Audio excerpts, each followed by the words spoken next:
Jangan lupa subscribe dan lonceng. Toing. Assalamualaikum warahmatullahi wabarakatuh. Selamat berjumpa kembali pemirsa dengan Ketiak Kehidupan Channel, di mana kali ini saya akan mengisahkan sebuah pengalaman pribadi bersama teman-teman saya. Pada episode yang kemarin sudah saya ceritakan mengenai kisah anggota pos jaga yang baru. Kali ini saya akan mengambil kisah dan saya kasih judul Hantu Pekarangan. Selamat menikmati. Pada suatu hari, di hari Jumat, suatu sore, saya bersama teman-teman melakukan rutinitas ya layaknya seorang remaja. Waktu itu kisaran saya masih kelas 2 SMP. Tahun 87 ya, 87 insya Allah seperti itu. Dan suatu sore itu kami melakukan kegiatan sepak bola kampung maksudnya. Jadi permainan anak-anak seusia sebelah saya waktu itu ya memang yang ngetren memang sepak bola. Jadi kami melakukan itu hampir tiap 2 hari sekali. Kami melakukan sepak bola kampung itu, dan di lapangannya di lapangan kampung juga, bukan di sebuah stadion. Jadi selanjutnya ceritanya itu ketika kami sudah melakukan aktivitas rutinitas sepak bola itu, kami pulang dengan keadaan ya capek, tentunya capek, haus, ada itu. Nah, di suatu ketika kami pulang itu kita melewati sebuah jalan yang berdekatan dengan sebuah pekarangan. Nah, pekarangan itu ya nggak terlalu luas sih sebetulnya. Jadi ya mungkin kalau dibuat rumah itu ya 3 rumah lah atau 4 rumah lah seperti itu. Jadi pekarangan ya orang zaman dulu ya seperti itu. Jadi kurang terawat, banyak tanaman-tanaman buah itu yang berbuah lebat tapi nggak keurus gitulah. Jadi seolah-olah kalau ada anak-anak muda sebaya kita ya waktu dulu itu bikin ngiler.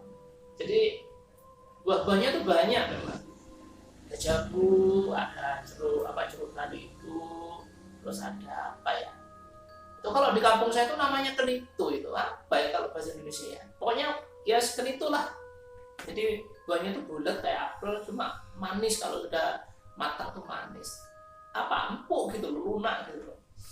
Nah, singkat cerita ya namanya kita ini anak muda dalam keadaan haus, capek dari main sepak bola, lihat buah-buah yang bergelantungan itu kita ngiler gitu loh. Nah, terutama waktu itu ada ya penampakan buah jambu merah, jambu air itu. Jadi kita ini berandai-andai, seumpama ini kebunku atau ini pekaranganku, langsung wes kita naik, kita berpesta pora sama jambu merah, kayak seperti itu. Sama meminta orangnya apa dikasih ya gitu, anak-anak itu menyerukan seperti itu. Jambunya besar-besar, merah-merah gitu si anak-anak. Nah, akhirnya kita tanpa sadar itu melakukan suatu perjanjian atau semacam rencana gitu. Ya maklumlah, mohon maaf, anak muda zaman itu nakal gitu loh. Tapi ya nakalnya nakal sebatas ya rencana mencuri buah jambu itu tadi. Akhirnya saya sama teman-teman itu berundingan, ayo nanti malam ambil jambu yuk gitu. Jambunya mana? Ya jambu itu, jambu mana lagi? Gitu istilahnya. Ya wis, jam berapa? Nanti agak malam lah. Pokoknya orang-orang ini sudah banyak yang tidur, ya otomatis jam 9 ke atas gitu. Oke, sudah. Itu sudah janjian. Nah, tibalah waktu malam gitu loh. Habis isya itu jam setengah 8 malam itu anak-anak sudah ngumpul gitu. Ya apa nanti? Iya wis beres nanti ae jam-jam 9 ke atas, nunggu orang-orang sudah sepi, banyak rumah-rumah yang tutup, baru kita bereaksi itu. Oke lah kalau gitu. Udah, tibalah waktunya jam 9:04 mungkin itu waktu itu. Jadi anak-anak sudah siap dengan ini misi tempurnya ini. Jadi anak-anak itu memang sudah ya Pak ya, sudah mahir atau sudah terbiasa ambil buah-buahan kayak gitu loh ya. Mohon maaf jangan ditiru loh ya. Jadi perbuatan kayak gini ini ya ini kan cuma cerita saja. Jadi ya mohon maaf jangan ditiru gitu loh. Jadi anak-anak itu mengambil buah seperti itu tuh kayaknya sudah mahir gitu. Jadi ya ini pakaiannya ini pakaian kaos seperti ini nih, terus pakai celana pendek yang agak ketat gitu. Jadi di pinggangnya agak ketat. Jadi kaos ini dimasukkan ke dalam celana. Nah, kaos dimasukkan ke dalam celana, ketat kan? Ya, jadi ini udah kayak terkunci itu. Ini gunanya untuk apa? Jadi buah jambu itu dimasukkan ke sini gitu. Jadi kalau dapat buah jambu dimasukkan ke sini. Ya kalau ngambil jambu, yang ngambil apa, pokoknya dimasukkan ke sini lah buah hasil ngambilnya itu.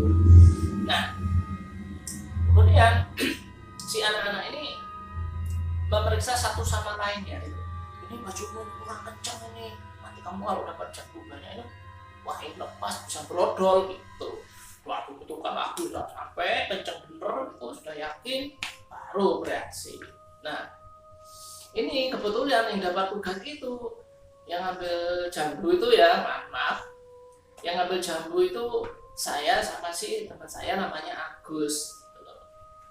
Oke lah, saya sama Agus ini bertugas naik pohon jambu, ambil jambu. Nah yang lain ini 4 anak ini bagian mengawasi di lingkungan sekitar. Kalau ada orang-orang lewat itu kita dikasih isyarat suruh diem, jadi nggak menimbulkan curiga gitu.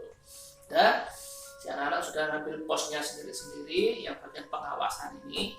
Nah kita ngendap-ngendap masuk ke pekarangan itu gitu sama si Agus tadi itu. Aku masuk udah dikira aman, anak-anak ngasih kode aman. Akhirnya kita berdua langsung naik ke pohon itu gitu. Ya pokoknya nggak tinggi-tinggi banget lah. Ya pokoknya kalau dibuat apa ya anak seusia remaja naik itu cepat gitu lah. Jadi nggak besar-besar pintu amat enggak.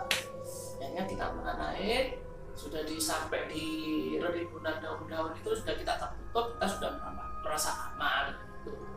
Udah, aku sama si Agus ini mengambil kesempatan gitu loh, mumpung di atas pohon banyak buah jambu gitu kan. Jadi nggak langsung dimasukin ke kantong sini, kantong sini enggak. Jadi makan dulu seperti itu. Makan dulu buah jambu itu, setelah kami puas baru kita ngambil masukkan ke kaos mobil. Tapi ya itu catatannya itu kan memang pekarangan itu kan remang-remang ya, temaram, agak ya bisa dikatakan gelap lah gitu. Jadi kita mengambil jambu itu dengan perasaan aja, pokoknya kira-kira jambunya gede terus agak cium-cium gini itu sudah agak wangi jambu tuh, berarti ini sudah jambu tua, sudah merah. Udah dimasukin, udah beberapa saat ini jambu ini sudah agak banyak.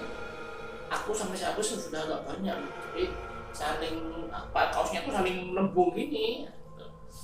Nah, suatu ketika saya sama si Agus ini agak berpencar agak jauh gitulah jaraknya. Jadi saya ke dahan satu, si Agus tuh ke dahan lainnya gitu. Nah, saya rasa ini karena sudah penuh, kaos saya itu sudah penuh sama jambu itu ya. Saya ngasih kode ke si Agus, Gus, turun, udah penuh, punya sudah banyak tuh. Si Agus gak jawab. Saya panggil lagi, Gus, di mana kamu? Saya gitu, kan gelap ya, saya nggak lihat kan itu. Nah, terus saya ini karena nggak dapat si suara si Agus saya panggil itu, saya nyari, saya nengok sana kemari gitu. Akhirnya saya lihat di atas, ternyata Agus itu ada di atas gitu. Sambil dia melambaikan tangan ke aku gitu, tapi nggak bersuara, cuma sekedar melambai gitu aja. Saya heran, kok naik sampai cek tingginya gitu. Si Agus itu naik sampai tinggi gitu. Oh di sekitaran gini kan banyak kan memang lebat gitu.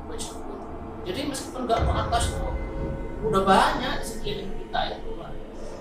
Saya ngomong ke Agus, Gus, kamu ngapain di atas? Kok tingginya kamu naik? Gitu. Agus masih nggak jawab. Tak panggil lagi, Gus, kok tingginya? Saya gitu. Sampai 3 kali baru dia jawab. Ini apa sih ini? Saya ada di sini, gitu katanya. Kata si Agus itu. Sini apa? Ini aku ada di sini, di sebelah kanan, gitu kan. Akhirnya saya meraba-raba karena memang gelap itu pohon jambu itu. Saya raba-raba, akhirnya kena si kakinya si Agus itu. Tak cubit kan, aduh gitu, berarti Agus duluan. Kan Gus, iya gitu. Terus saya nengok lagi ke atas, kok masih ada tangan yang melambai-lambai gini ya gitu kan. Tangannya tuh putih ya, saya putih memang waktu itu.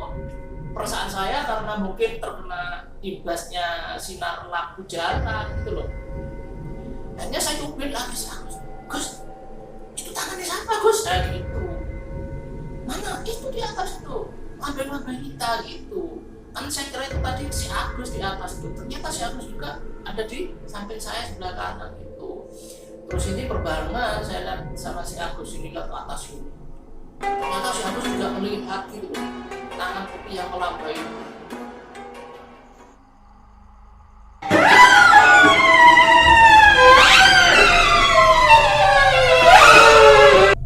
Udah. Jadi saya sama si Agus ini kayak dapat komando secara serentak gitu. Langsung balapan turun. Jadi kita turun udah gak merayap pelan-pelan gitu. Langsung pegangan batang besar, langsung turun udah. Ini dimakankan ini ke batang pohon jambunya itu. Aku juga gitu lah. Nyampe di tanah, udah wes nggak ngasih kode sama si teman-teman tadi, udah langsung lari sendiri. Lari anak-anak bingung, dikira ada yang punya jambu mungkin gitu loh. Sepi nggak ada apa-apa gitu, anak-anak yang jaga itu tadi. Saya ngomong, ada setan gitu. Anak-anak langsung lari semua itu wes. Jadi lompat pagar masing-masing gitu. Saya sampai saat itu pulang ke rumah saya gitu loh, rumahku sendiri. Ya nggak jauh lah sama si pekarangan itu rumahku. Gitu. Rumah, sedangkan si anak-anaknya rumahnya ya lumayan agak jauh gitu. Jadi pulang sendiri si anak. Agus pulang ke rumahku gitu. Pulang ke rumah. Ya apa ini? Ini udah jambu itu yang masuk ke sini sudah banyak yang hancur kan. Soalnya saya tadi turun kan nggak merayap pelan-pelan, langsung pegangan langsung turun gitu aja sudah. Sama kayak punya saya Agus, akhirnya jambunya ini pecah semua di dalam itu. Ya tapi karena posisi kita itu waktu itu ketakutan, jadi nggak bukan jambu langsung tak buka sama punya Agus juga buka. Udah di lantai itu cuman ya sekedar saya kumpulkan gitu aja. Besok pagi aja ya gitu. Akhirnya si Agus langsung lari pulang juga.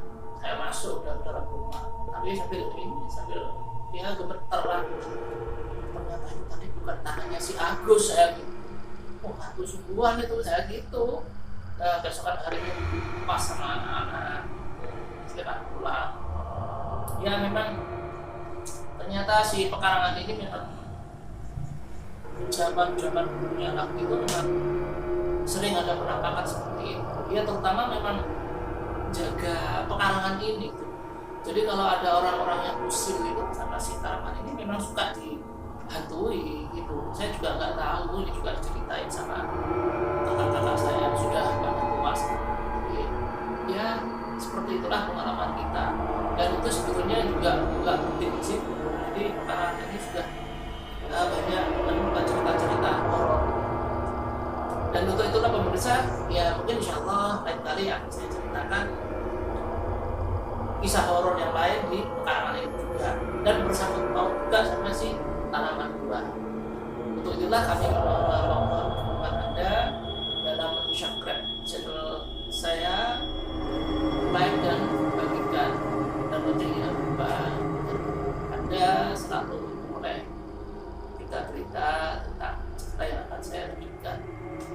Demikian pemirsa, semoga Anda bisa semua mendapatkan lancaran rezeki, mendapatkan kesehatan dari Allah SWT. Mohon maaf atas segala kekurangan wabarakatuh.